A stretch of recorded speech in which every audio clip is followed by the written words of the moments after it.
Good morning or good afternoon, everyone, depending on where you are. I'm Angie Grover. I'm the co-founder and COO for Matopio. We are going to get started in just a minute, but while we let everyone log on to the webinar, I'm going to launch a poll. I think Isabella has already done that for us.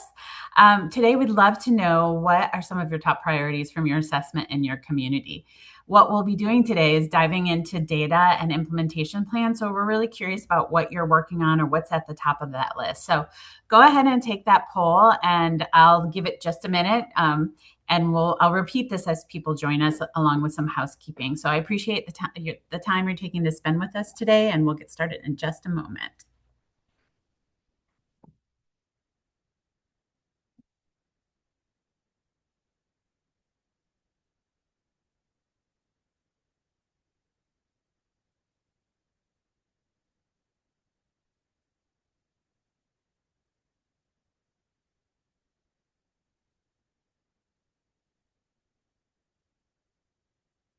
Okay.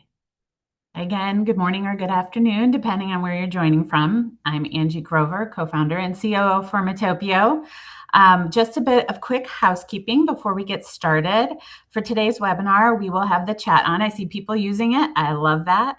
We'll also be managing it with Isabella, who keeps us on track. So if you have questions or comments, you can add them in the chat during the presentation, and we'll try and take them from there. If we don't get to your question, we're happy to follow up with you. And the slides and the recording, I think maybe everybody should put this in the chat always, will be available after today's call.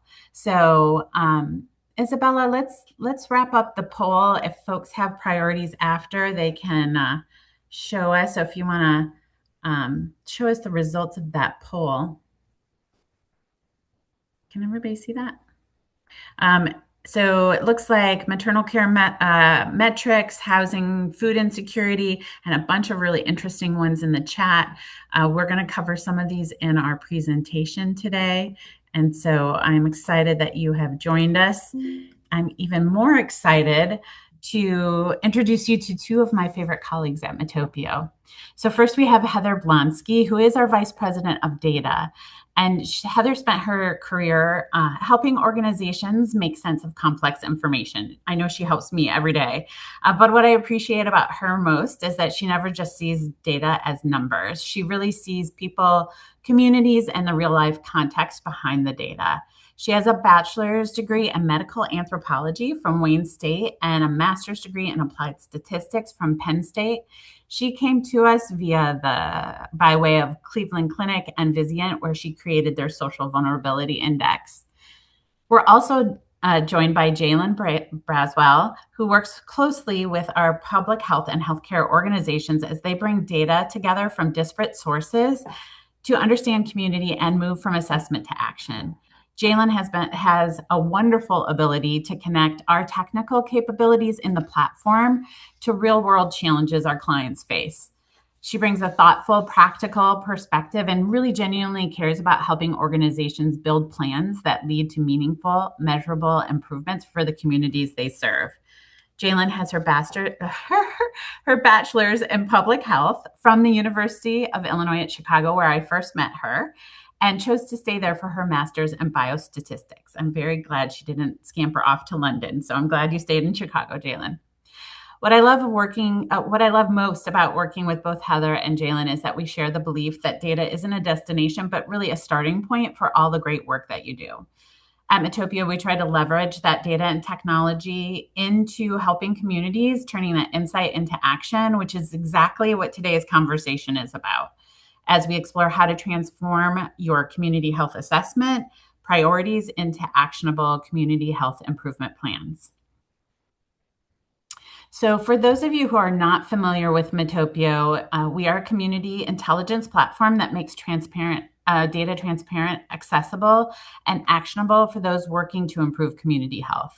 So our all-in-one platform automates CHNAs or CHAs, CHIPs, and some of the most time-consuming elements of reporting, with a special emphasis on streamlining collaboration and demonstrating impact.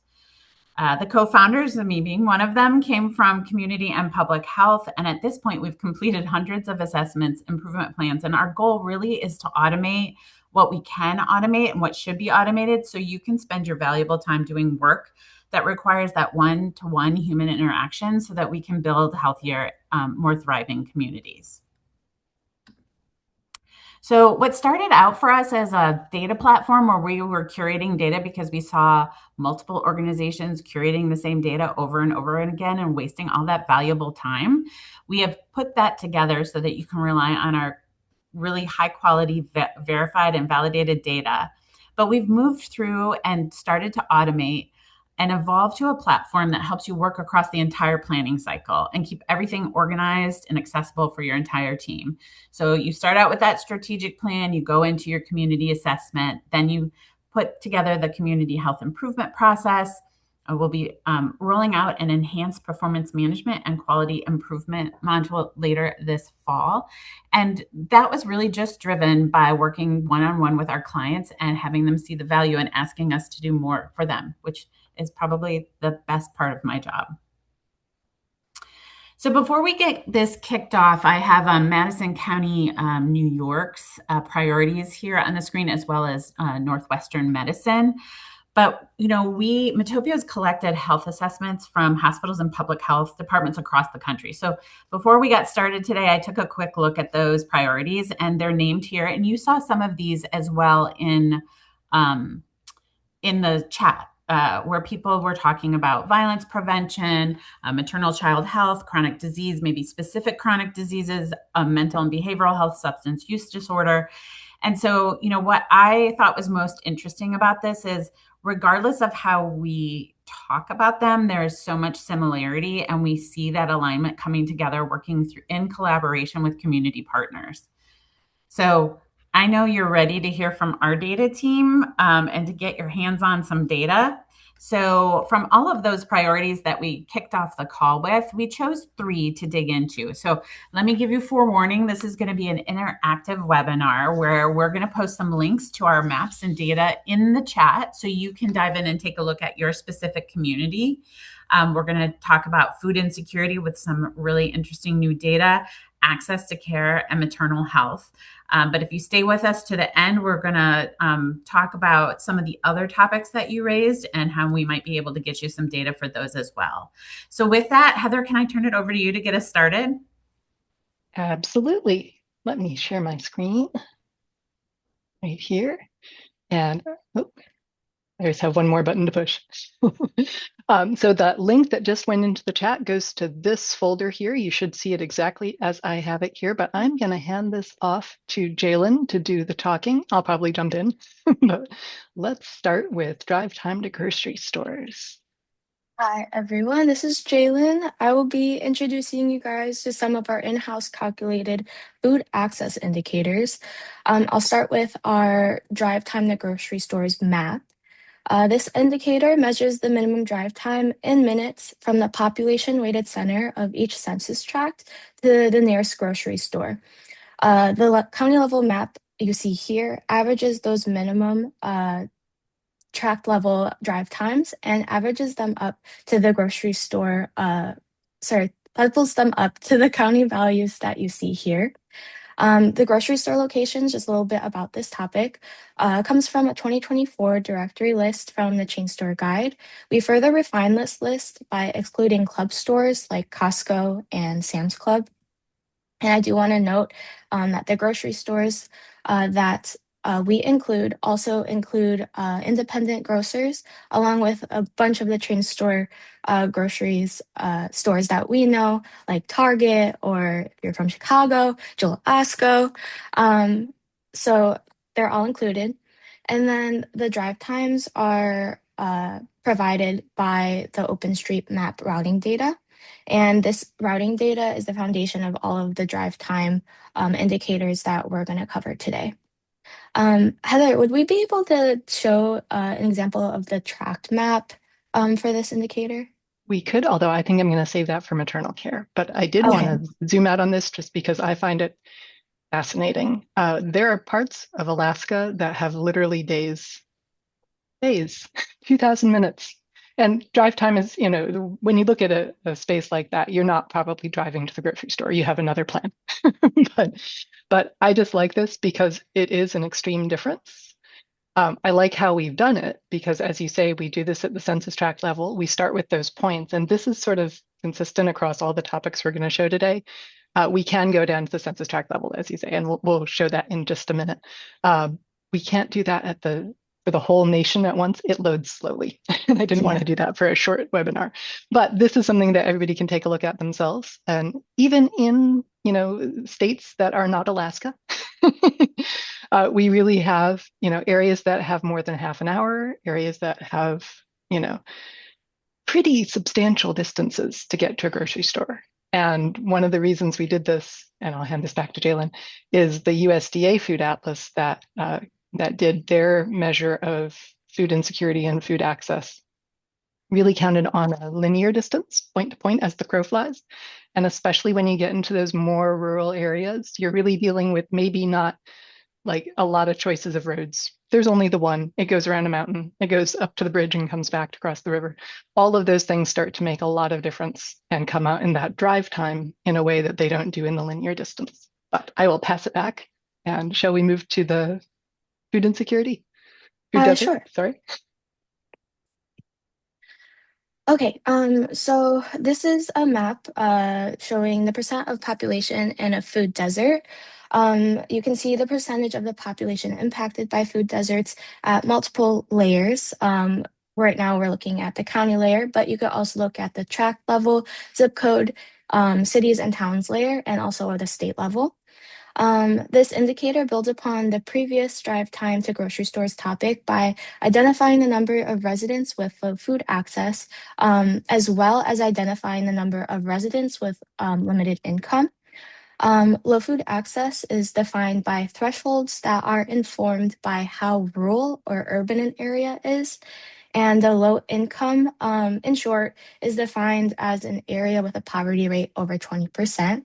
But these definitions, as Heather said, are referenced from the USDA.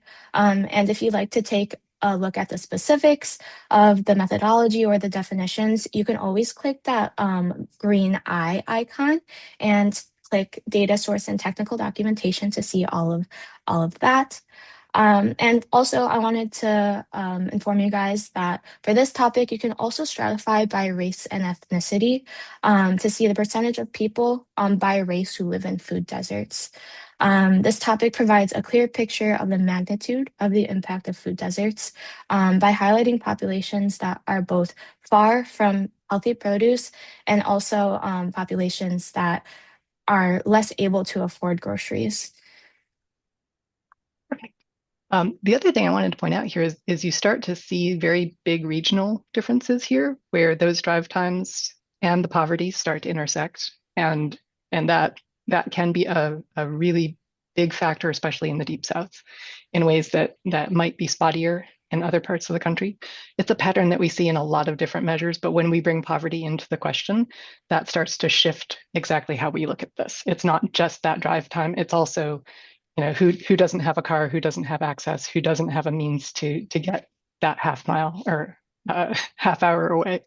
The assumption here is that if you have wealth, that you probably have a way of managing this. But this is one of my favorites because it is 2024 data now, compared to the 2019, which was our last update from USDA. So it is our favorite way to replace that data source that has not been updated. So. And I think, Heather, as that translates into your community health improvement plan, that really does help you dig in to what the solutions need to be. Exactly. So as we look at our program library, or as we look at examples of how other people are addressing transportation or specific populations or culturally appropriate food, those are all things that, especially as Jalen talked about with that stratification, that you will be able to understand. So you can have a much more targeted intervention. Yes, exactly. I think also when we talk about, and we'll get to the program library in just a minute, but when we talk about that intervention, what works in an area, if you see a project that was done in a very urban area and you're dealing with a very rural area, you might want to look for a different project. You might want to look for one that's proven in a place that has those same needs, because something that works in an area with certain resources might not work the same way in others. So thank you, Angie. All right. Switch that. There we go. Very different look here. Drive time to inpatient acute hospitals. I am going to zoom in here, but go ahead, Caitlin. Okay. So we're going to be moving on from food access, and now we're looking at healthcare access. This map is drive time to hospital, drive time to hospitals, but specifically we're looking at inpatient hospitals here. I do want to note that this topic also has other drive time specific to different hospital types. So if you are a behavioral health organization, you could also take a look at psychiatric hospitals, or if you're more focused on emergency services, we do have drive time specific to hospitals with ICUs. In this case, if we were to look at psychiatric hospitals, for instance, it'll be a lot more. This map would be a lot darker because you'll see that rural areas, especially in this western part, you can see it even in this inpatient hospital map, that rural areas typically have elevated drive times to hospitals, which identifies the areas and the populations that need better healthcare access. And I also want to note that, sorry, Heather, that the route drive time is the same routing data from OpenStreetMap, but the hospital locations that we use are from Medicare's 2025 cost reports. Yes, and that's where we get the services too. I didn't do the psychiatric hospitals in this one, but this is a good segue to the hospitals with obstetric care. Mm-hmm. The one thing I wanted to point out here is in both topics, inpatient hospitals, any of the hospitals, one of the reasons the drive time gets to be important is because the other way that we've done this before, and the other way you might see this in other measures, is whether a county has a hospital. And maybe it does, maybe it doesn't. Maybe it has one right across the border into another county. And to say, this county doesn't have a hospital is different from saying it doesn't, but there's one 10 miles away versus there's one 100 miles away. And that's why I'm sort of focused on this little bit here of Montana into South Dakota and North Dakota. There's a stripe here where there aren't a ton of hospitals at all. And so you're looking at multiple counties together, and that comes out differently when you're looking at a continuous measure like drive time rather than a yes/no. You can see it's not just that your county doesn't have one, but that it's 3 counties over before you get to one. That's what this is for. Maternal care, hospitals with obstetrics, like you were saying, Jalen, about psychiatric hospitals, now we're a little bit farther because there are fewer. But go ahead. Yeah, so this is definitely a useful way to identify areas where mothers may struggle to reach critical maternal care. And I think, Heather, what you'll do is to visualize this further, you can overlay, one, you could get more specific to the census tract level, right? Yep. And actually, let me zoom in on Michigan, because this is one that I'll pull up right here. Upper Peninsula especially, you have one end with very few hospitals, as well as a little bit of the Lower Peninsula. But let me switch this over to our live. This is our custom view if you're logged in, not from a public link, but on your own data. You can see the same areas, that bit of the Upper Peninsula, and this is census tract. This bit of the Lower Peninsula, this actually extends much farther, and you can see these little hotspots where you have the hospitals. You can tell because the drive time has dropped down to 2 minutes instead of an hour or 2. And so just having that refinement of the specific data, being able to say, for instance, that an island is going to be farther away, taking advantage of the actual routing. I believe this one has a ferry in it. But also, this is something where we can put the actual point layer in just for a little bit more detail. And I'm not going to filter this to Michigan for a couple of reasons. First of all, you can see there are hospitals right on borders here, and they will affect both sides. And Jalen, I know you know this one better than I. How far do we buffer outside a state? 80 kilometers. 80 kilometers. So we have a range that we look outside the state. We're not measuring, Michigan to Alaska. Those hospitals aren't going to be the closest, but Michigan to Indiana, Michigan to Ohio, definitely. And so when you get down to a couple counties down here, we have Cass County and Berrien County down here in Michigan. They have a hospital up here, Corwell, but there's also a couple hospitals in South Bend right across the state line. And so you look at these 13-minute measures here, those 13 minutes are into Indiana. And that's the other question of why we can't just say it's in the county, not in the county, in the state, not in the state, because it really is an overlap there.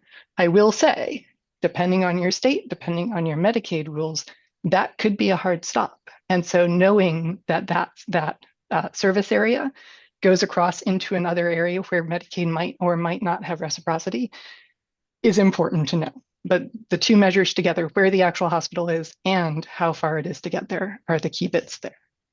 I did want to Yeah. point out too, with this point layer, and we didn't bring it up here, but we actually do gun violence the same way. And I was really thrilled to see that come up in the chat. We don't put a point on every gun violence incident, but we do have that distance calculation. And that in that case, we actually do as the crow flies. But just to say what that proximity is from an incident of gun violence, because each one of them counts. You know, it's not just the per capita of a specific area. If there is a gun violence incident just over the county line, there's no reason that you're protected by that boundary. And so that same approach can work for a lot of different data sources. All right. I do want to add that we have point layers for the other types of hospitals as well. So you could also map that. And then to expand on Heather's point about our methodology, I would say that currently the food desert and the food access indicators that we've previously known from the USDA, you know, they use straight line distance. And I would argue that drive times are a more realistic measure of access. And I could name two reasons. So one of them is the majority of like people in the US use streets and transportation to get between point A and B. So if you were to imagine where you're sitting now, a line to your nearest local grocery store, would you be able to walk that? The answer most likely is no, because there's a wall in the way or there's fences, right? And this kind of leads to the next reason, which is two, that drive time accounts for that built infrastructure and natural obstacles like mountains and rivers, like Heather said, that basically make physical access harder between points A and B. And that's why I really love these topics. But Heather, I'll No, they're my favorites thank too, you. honestly. And I have to say, Jalen did all the work. So we were Oh my thrilled. God. It is true. Okay, so I did want to get into the program library here because one of the things we're doing with this is what do you do with this information? I mean, you now know, I mean, you probably already knew that there is a barrier to care, there is a barrier to healthy foods, there is some distance or time or effort needed.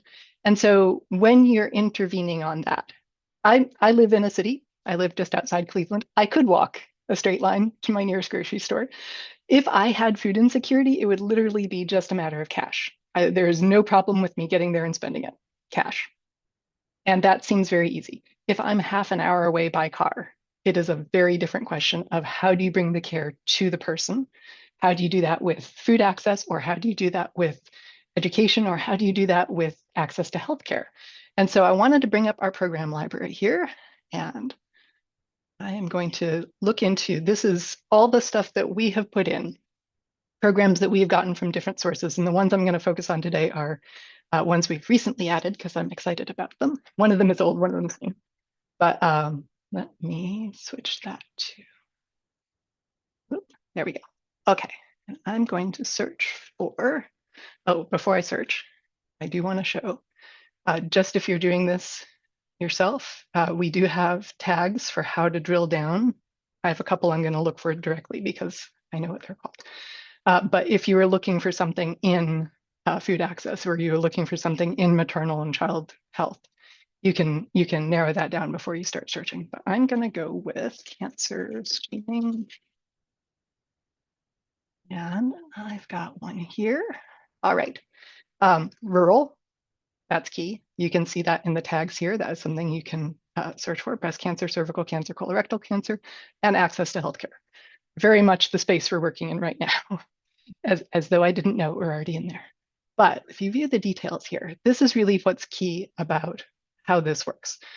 We're looking at programs that have worked in rural areas, programs that have specific outputs and outcomes that we expect. This was actually a mobile screening program. It started with mobile mammography and added on. So it's a really neat program. And we actually have a link to the original text. It is in Canada, so there are some differences. Canada has a very different payer system, but very, very, very remote. Northern Alberta, well outside the urban areas. And a lot of detail here about what they did and how they did it, what they saw from it. And this is really what I'm excited about. We've been adding programs that have this kind of background, where we can say this was definitely rural, tagged it as rural. This was definitely a successful effort, and it's got a lot of detail about how it was successful. Increased screening, increased education. Sorry, I'm not going to make you read that, but there's a link. There's an actual paper, and I'm just a little geeky about actual papers. The other one that I wanted to bring up here is one where we kind of have two to look at, and this is where that rural bit makes a difference. We have one here, one program here for hypertension that is really focused on urban areas. And another one here that was specifically with outreach from community health workers. So the first one really required somebody to be on site, and this one requires that you send people out. And that sending people out is key when you're talking about people who don't have access. And so this is particularly nutrition education. It could be very similarly any other kind of education or any other kind of access, but this leans on community health workers, which is one of my favorite approaches, partly because it's mobile and partly because they are members of the community. But if you look at the location, again, this is the level of detail that we hope you can access to figure out what you're looking for here. It really has a lot of options for things like churches, for things like schools, where if you have a location that is distant from clinical sources, distant from hospitals, distant from maybe even FQHCs, distant from all of those resources, they probably do still have churches and schools. We know they have schools. And so having that record of a program that has that kind of outreach, that kind of taking it to community, is really what we hope you get out of this program library. So I'm going to hand this back to Angie.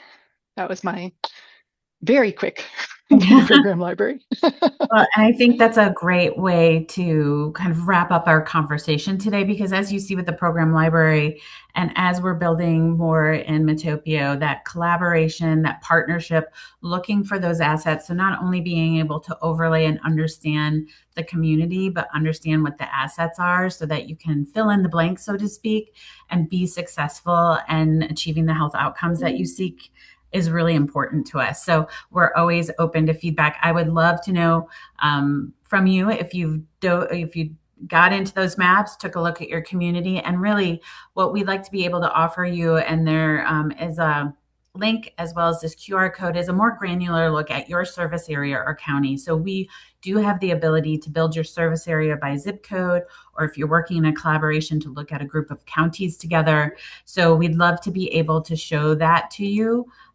So, if you want some more data on maybe one of the topics you put into the chat, or you want a deeper dive of more granular data into your service area or county, please let us know. We also host these webinars on a regular basis. We love to share best practices and hold up the good work that you all are doing across the country.